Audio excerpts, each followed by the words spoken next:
This is recording. Excellent. Yeah, we should be all right. And as I say, don't worry, just count 2 to yourself and to leave the pause. It means it's easy to cut.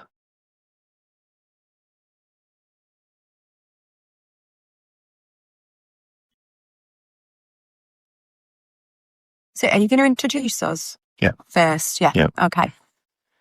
Yes, I am.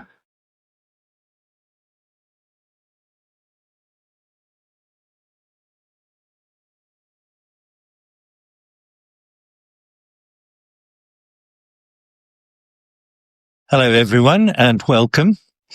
Today I have with me Claire McIntyre, who is the Deputy Synod Clerk of the Northwestern Synod, and Martha Hunt, who is Programme Lead for Place for Hope. Place for Hope helps faith-based communities to navigate issues around conflict. And we're here today to talk about a partnership between Place for Hope and the Northwestern Synod that potentially has huge benefits for our churches. Claire, you've been leading on this, on the rollout. Tell us about what's on offer. Yeah, so we're really excited that the Synod of Scotland and the Northwestern Synod have been chosen as the first part of a rollout between the URC and Place for Hope, which means that the Northwestern Synod can benefit from the services from Place for Hope, so mediation services, facilitated conversations, and help with conflict resolution. The service is free of charge and it's open to all of our churches, church leaders, ministers, steering group conveners, if they would like a Place for Hope to come in and help them with any kind of conflict that they're currently having issues with. Thanks, Claire. So Martha, conflict and churches, they're probably 2 words that churches hate being anywhere near the same sentence. I don't think as churches that we're very good at conflict, and I think we're very disinclined even to engage in conflict management or transformation. Why do you think that is?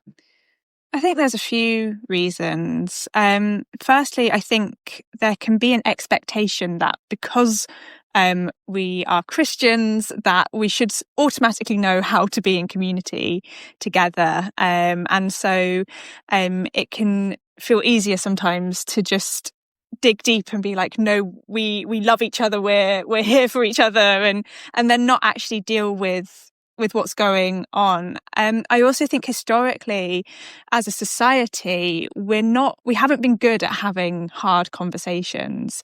And so part of what we do at Place for Hope is equip people to have those difficult conversations well, so that if conflict does emerge, we're able to deal with it well and see it as a part of a normal part of life, a normal part of what it is to be in community, and something that can lead to positive outcome, rather than just to be something that is feared. I think we're also very, very scared that if there's conflict around, people are going to disagree and walk away from church. And that's something that we need to be prepared to face, I think. And I think also conflict can also be a sign of life. You know, there are things that are worth disagreeing about. And as you say, the process of disagreeing together and learning how to do that positively is transformational. Yes. Yeah. And can lead to deeper relationships. Yes. And I think that's a really key thing, is actually engaging in these difficult conversations can build relationship rather than destroy relationship. Yeah. And that doesn't mean that it's not a difficult process. But I do think there is something about sort of the outworking that can be really positive. Yeah. Yes. Yeah, I can see why you're excited about this, Claire. Yeah, definitely. And for what it could do for the churches. Yeah, I think it could be a real help. And I think it's not just about churches in crisis. It can be like small conflicts or even just hard conversations that a Place for Hope could come in and help with before things escalate and become a harder thing to deal with. I think that's really an important point to note as well about a Place for Hope, that it's different types of services. And the earlier that we can come in, yes, the much more likely there will be a positive outcome. And so even if your church is facing difficult decisions, or you know that something in the future is going to happen, like you know that you're going to have conversations about kind of how ministerial, right? If you're going to have conversations about the way your ministers are working, or if congregations are going to need to join together, we can help facilitate those conversations as well, so you don't have to be on your own while you're having those difficult conversations. Right. And Claire was saying that there's mediation, there's mediated, facilitated conversations and conflict training. What are the differences between those? Yeah, so that's a really good question. So mediation is used when there is a conflict between either two people or groups of people. Right. Sometimes it's more groups than that. But what mediation does is it creates a space for people who are in conflict or disagreeing about something to have conversations and learn to listen to each other, and to hopefully find a way through the conflict. Facilitated conversation is very similar. It's about creating space for conversation. But facilitated conversation is more around an issue or a topic that could cause conflict rather than conflict itself, if that makes sense. So, we've done a lot of work with churches who are exploring kind of issues around homosexuality or other kind of theological conversations where, people understandably have very strong views, but they want to find a way forward together. Facilitated conversations can help create the space in which those conversations happen. And then we also do conflict coaching. So a key part of mediation is that both parties need to be invested in the process. They both have to want to do it. But if there is a party that doesn't want to engage in the mediation process, we can still offer support through one-on-one coaching. Or if there is a difficult conversation that church leadership is facing, we can go in and offer that sort of tailored support that is more in a one-on-one kind of, here's how we can work through this with you. Right. So, Claire, if one of our churches in the Synod wants the help that Place for Hope can offer, do they get hold of you? Do they get hold of Martha? How does it work? Yeah, so basically, if you do feel like a Place for Hope could help with something that's going on in the church, then you can give me a call or you can email me. And then what I will do is I will point you in the direction of a referral form, which will go to a Place for Hope. And then they will arrange to have a conversation about what is happening. And then do you want to take that bit from there? And then it goes through to Martha. Yeah, so either myself or my colleague Natalie will give you a ring to just get more of an idea of what is going on, the issues that you're facing, kind of how big the conflict may or may not be. And then we will assign practitioners to come and to work with you. And so that will then mean that you will then meet with the practitioners themselves, and there's a process that is then followed where hopefully you'll hopefully you will then be able to be brought together to have a conversation, and then it kind of goes from there. And then because it is a process, obviously there might be things that the church think are confidential, and I just want to stress that the actual whatever's happening within the church doesn't need to be discussed with me. it just goes through me so that I can let the Synod Pastoral Committee know that there is an open case with a Place for Hope. But from that point forward, Place for Hope will deal with everything. They won't feed anything back to the Synod. They will just let us know whether the conflict has been resolved. And also, because there are only so many practitioners, we can only have 3 open cases at any one time, but there will be a waiting list. And as I've said, the Synod Pastoral Committee will have a list of the open cases, and we'll make sure that once somebody's asked for mediation, that goes through to a Place for Hope. Also, if you don't feel like contacting me, even though, like I said, it's all confidential, you can send an email directly to Martha. In the Synod newsletter, I think there was a poster the other week that gave everybody's contact details out.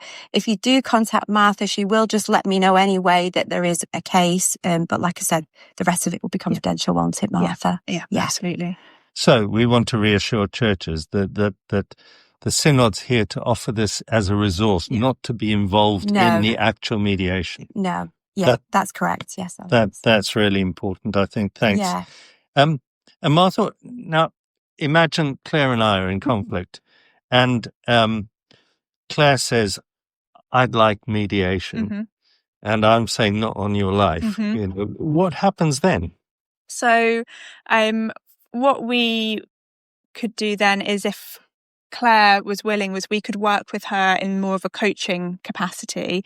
So if, like I said, if there is one party that doesn't want to be involved in the mediation process, we can't do mediation. Both parties have to want to work it through and to engage.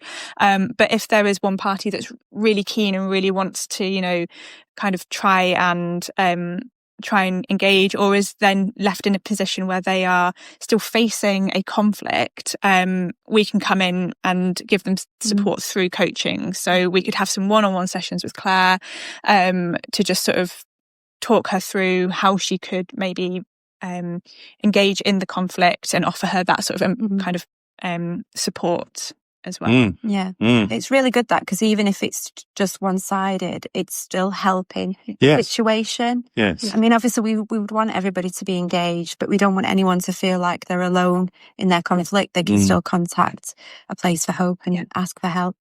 That's really helpful. And I mean, we need to be clear-eyed and realistic. Many of our churches are communities that have been together for a long, long time. And one of the features of human communities that have been together for a long time is that there are things that have never been dealt with, that have become deeply entrenched, and nobody talks about them. But they can be very destructive. Yes, absolutely. We have a word for those. We call them hotspots. Hotspots. And they're kind of the things that nobody talks about until someone gets too close, and then all of a sudden emotions start rising, and no one necessarily quite knows why. And even those things where there has been something historical that has happened, we can support conversations around those to help promote healing and reconciliation and restoration of communities as well. Because I think sometimes there can be a myth that if we don't deal with it, then it will go away. And actually what can happen is that it just kind of festers underground, and then something will happen, and there will be this huge response to it, because what is going on is it's all of this stuff that hasn't been dealt with that's also coming up at the same time. And so even if there's not kind of a live active conflict, but there has been something that hasn't really been dealt with, we can help support with that as well. That's great to know. And how long does this all take? It's a very good question. It's just going to be such a non-answer, but it really, really depends on how long the conflict has been going on for, how many people are involved, because mediation involves getting everybody in the same room at the same time. And so everyone is busy and their schedules and stuff. It also really depends on kind of how the process unfolds as well. Sometimes, as we've kind of just alluded to, you can think it's about one thing, and then as you're talking to people and as people's stories are emerging, you realize that there's actually been things going on for a while. Yes. And the longer things have been going on, the longer it takes to resolve, because there's normally more emotion and more kind of thought that is then involved. And so, yeah, it really, really depends. It just depends on the situation and those involved. But that goes back, doesn't it, to what you were saying, that the most important thing is to start the process early as possible. Absolutely. In the process. Yeah. Yes. Well, there you are, folks. That's the partnership. Claire, particular thanks to you on behalf of the Synod for all that you've done. Mm-hmm. And Martha, bless you in your work, and we look forward to getting to know you better as your organisation makes the kinds of differences that we're talking about potentially in the lives of our churches. Thank you both very much. Thank you. No, you're welcome. Yeah, thank you, Martha. Yeah, we look forward to working with you. Yeah, it's a real joy to be a part of this and to be able to work with. Yeah, it's really exciting, I think. It's really good. Yeah, thank you so much. Yeah, thank you. Okay. We didn't mention anything about safeguarding or... I wonder whether that's something... I mean, it doesn't matter just... If you think it's okay... Part of me wonders whether for this real kind of introduction, whether it's necessary, because it's too much process. It's in the document that has been sent out. Yeah, so that's absolutely fine. If people want more information, then I mean, I'd rather be finished. I just wanted to check. I know I'm never going to watch this. No, I'm not. I've not even told them that I'm in it downstairs. I've not said it. I'm not saying anything. I'm hoping no one at the staff will click on the link. I think hoping everyone else will. 10 minutes. Oh, perfect. It was really good, that, Lauren. Do you want me to pause this for you? I was really pleased with that. Should we pause didn't it? Yeah. Should we pause your phone? Yeah. Yeah.